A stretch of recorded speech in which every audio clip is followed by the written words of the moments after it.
el INE ha emprendido a través de sus redes sociales una campaña muy importante para defender, digamos, la aplicación tradicional o la que se ha estado dando de la sobrerepresentación. Yo diría que el INE, desde el oficialismo de la presidenta, es quien controla a comunicación social, empieza a darse cuenta que hay un enorme debate público, una enorme presión, hay un conjunto de personas que quieren y que han ido a reclamar aquello, que han pedido audiencia y que se está dando al interior del Consejo General. Vamos a ver cómo actúan consejeras y consejeros. Eso, ¿no?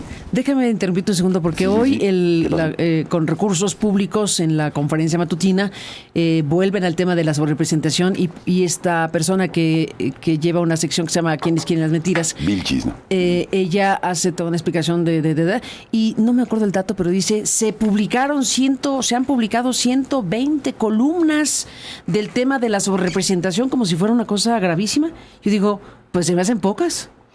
Pues a mí también. O sea, para el tema que es. Para el tema que pero sí una cosa ahí de reclamo a los que escriben sobre el tema. Bueno, en fin. Sí. Ese es un tema que la presidencia de la República, si el INE está haciendo... Bueno, ¿qué cosa es el INE? El INE son muchas cosas, son 11 consejeros y van a votar cada uno de ellos. Así que, ¿qué cosa es el INE? Pero la comunicación social no es de los 11 consejeros. Por eso. Entonces el INE es un órgano colegiado, claro, hasta donde les han permitido hacerlo, y con encargados de despachos, pero en este caso es la presidencia o quien lleva a cabo la parte ejecutiva. Es esto que está contando Ernesto Núñez. Sí, que lo pongo en escena porque da cuenta de que la autoridad, que en mi opinión debería tener o guardar una posición, me parece que lo más cercana a la imparcialidad que es posible, hasta en tanto no aplique el criterio. Y como hemos dicho aquí, creo que ha pasado muy de madrugada, déjame decirlo, muy de noche, el hecho de que la propia autoridad tiene que aclarar cómo va a atender el grave problema de la diferencia que hay entre escaños y el porcentaje de votos que tiene, o sea, de curules y el porcentaje de votos que tiene cada partido político. Bueno, eso creo que queda ahí de manifiesto, pero nos permite, Carmen, creo, aproximarnos a qué es lo que está en juego durante el mes de septiembre. El mes de septiembre, a partir de la resolución que tome el instituto, tendrá la conformación ya de las dos cámaras.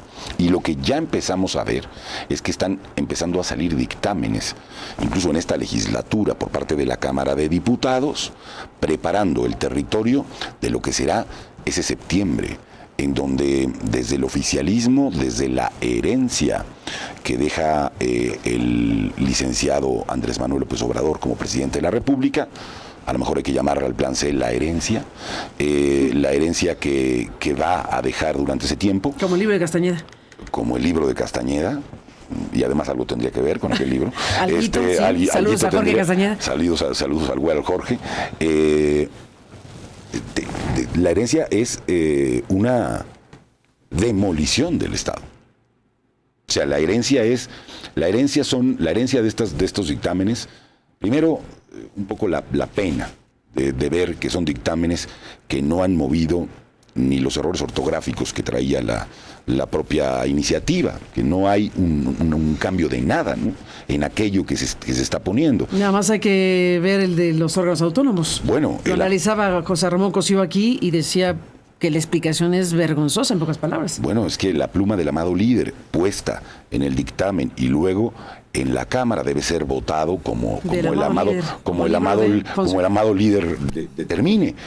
A mí me parece que estamos frente a un momento, esta herencia de este septiembre, que puede resultar un septiembre negro para la República, asociado a quienes van a votar y quienes no van a votar, nos puede dejar un marco de país en donde se construyeron instituciones, incluso por recomendaciones internacionales, con pactos, con un conjunto de luchas que incluyeron la muerte de muchas personas, y que hoy devastaríamos acabando con los órganos autónomos para regresar a los 80s, sin más, para que el Poder Ejecutivo reasuma todas las victorias que se tuvieron, algunas parciales, seguramente con problemas, etcétera, pero la solución para todo esto es no resolver los problemas que tienen los órganos constitucionales, que los tienen, como los tienen todas las instituciones públicas de la República, sino decir,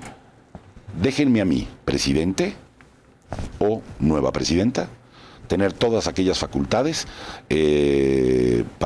como si además el presidente, este presidente, otros presidentes y probablemente la futura presidenta fueran ejemplo del ejercicio de facultades constitucionales con arreglo a los derechos fundamentales de las personas. Entonces, yo veo ahí una cosa tremenda. Algo que no se está diciendo mucho en esos dictámenes que también vienen es incluso la militarización, Carmen. Y lo que va a significar esa militarización para el país, en términos de que ahora se libere a los militares para hacer cualquier acción civil en México. Es gravísimo. De ese tamaño está, digamos, lo que puede pasar en la herencia de ese septiembre. Y yo digo, y sin embargo, y lo había dicho aquí, hay, en la Cámara de Senadores al menos, no hay 2/3, ¿no? Que le permitiesen al oficialismo pasar una reforma constitucional de esta naturaleza. Y me sigue sorprendiendo. Por el Senado, no estamos en la Cámara de Diputados. No estamos en la Cámara de Diputados, pero ya en el Senado sabemos de cierto 2 o 3 senadores que no que no llegan a los 2/3. Con solo ese hecho, creo que estaríamos todos en la lógica de que no va a Pero se da casi por un hecho también, sí, que habrá 2 o 3 senadores de algún partido que digan me paso a Morena. Fíjate que sí. Eso casi se da con normalidad, lo cual es, a ver, la gente que votó por los opositores, pues tendría que respetar la representación que tienen. Pero no sería la primera vez que haya chapulines que se pasen a otro lado. Bueno, yo creo que eso expresa el tamaño de la oposición política del país. Yo creo que el hecho de que la gente dé por sentado que se pueden comprar opositores. O convencer, digan algunos.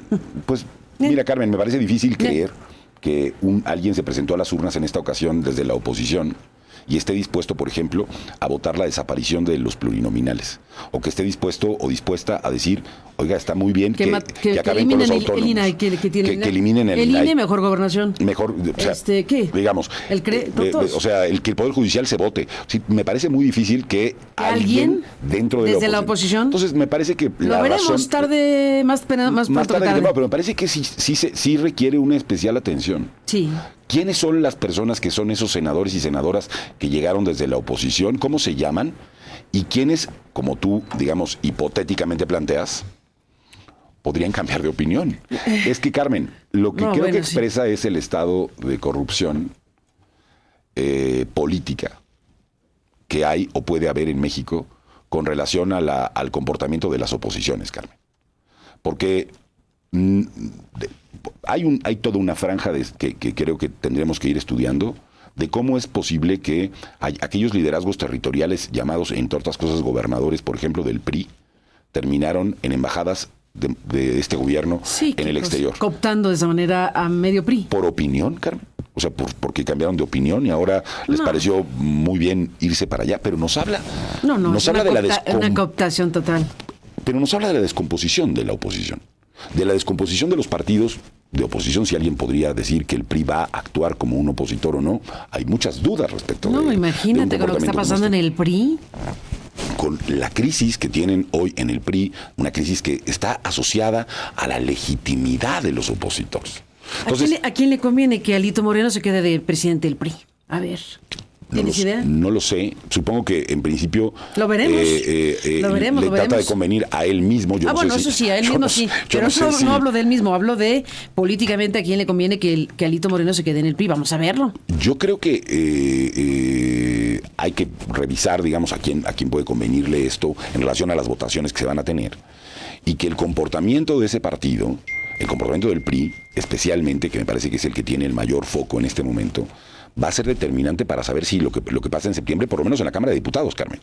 Veremos qué pasa, qué hace el PAN y qué hace MC. Tenemos 2 legisladores del PRD en el Senado, un partido que ha desaparecido en el sistema de partidos, pero justamente estaríamos hablando de 2 personas. Entiendo que es una senadora por el caso de Michoacán y un senador por el caso de Tabasco, cuyo origen es el Partido de la Revolución Democrática.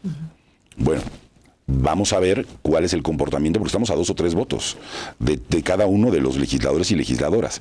Está ahí parte de la discusión de qué es lo que pasaría en ese septiembre en el que pretende instalarse, yo digo, Carmen, un un régimen nuevo, un régimen de regresión, y terminar de una vez por todas con lo que fue la construcción democrática, con todos sus asegúnes, del régimen de la transición. Es decir, lo que está jugándose en septiembre, en principio, y en todas las normas que se pretenden constitucionalmente modificar, es liberar de candados, para poder dar la condición de que se pueda arrasar con el régimen de la transición que se construyó en México por más de 40 años. Esto es lo que está en el ¿Y dónde quedaría la democracia en la calidad que tengamos actualmente? Yo creo que la alternativa que se está poniendo sobre la mesa no es una alternativa de evolución democrática, sino de regresión autoritaria, Carmen. Creo que lo que está puesto yo sé que de pronto son palabras gruesas, que cuando la gente las escucha dice, pero si podemos tener este programa de nosotros, ¿cuál regresión? Uh-huh. No, pues es que los procesos de regresión incluyen, digamos, la posibilidad de ir acabando con libertades paulatinamente en un país en donde alguien puede hacer periodismo pero ya no tiene información. Por ejemplo, porque ya no puedo acudir a un órgano que defienda mi derecho a estar informado. Si mandas al INAI ¿qué te gusta? Ha dicho que haga lo Contraloría, ha dicho que a varios lados, pero que lo asuma el gobierno y que entonces el gobierno sea el que decida qué da y qué no da, y no haya una instancia que obligue al ente obligado a entregar la información que no quiere dar. Por supuesto, pero además... Como no ha entregado un montón de información... Pero además quien puede revisar las acciones del Ejecutivo, se pretende, que puede ser el Poder Judicial en una denuncia, en una demanda, se pretende ahora que sea controlado por el propio Ejecutivo. Pero si esto fuera poco, también tenemos ahora a los militares en funciones civiles. Pero si esto no les resulta suficiente, también vamos a regresar el control de los órganos de competencia económica del país al Poder Ejecutivo. Y así podemos seguir. Hagámoslo discrecional de nuevo todo. Volvamos a la época del PRI, al régimen previo.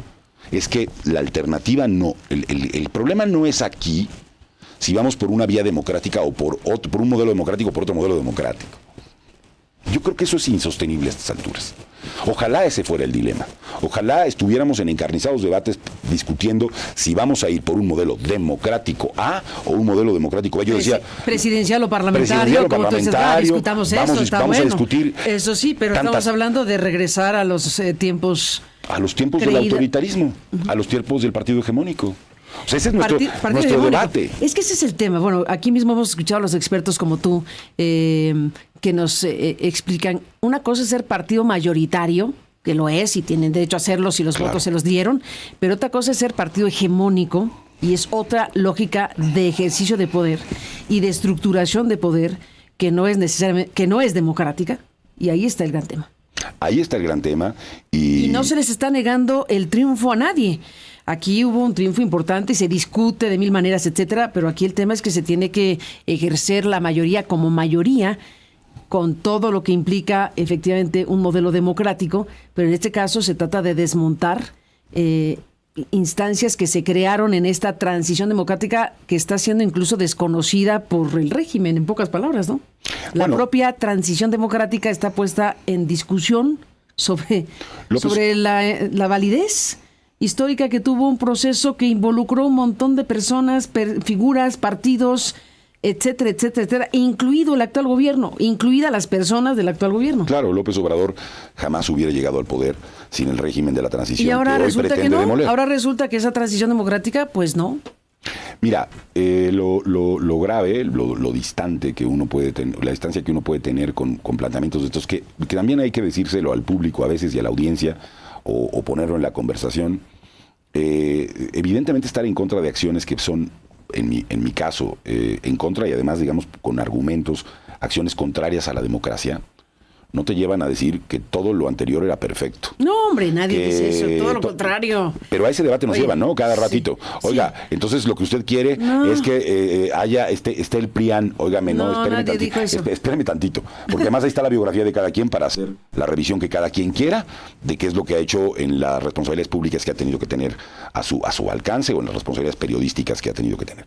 Entonces, lo que sí me parece que es un asunto a tener en cuenta es que la demolición de estas instituciones no tienen como alternativa la construcción de un modelo democrático que permita el resguardo de los derechos de las personas. Y mira, Carmen, lo que se ve, yo que he estado en algunas elecciones, por ejemplo en Venezuela, y lo digo rápidamente, estuve estudiando el modelo venezolano mucho tiempo, con cosas interesantes, estudiando incluso la boleta electrónica, ¿no? La urna, el mecanismo que tienen para auditarla, etcétera, etcétera, etcétera.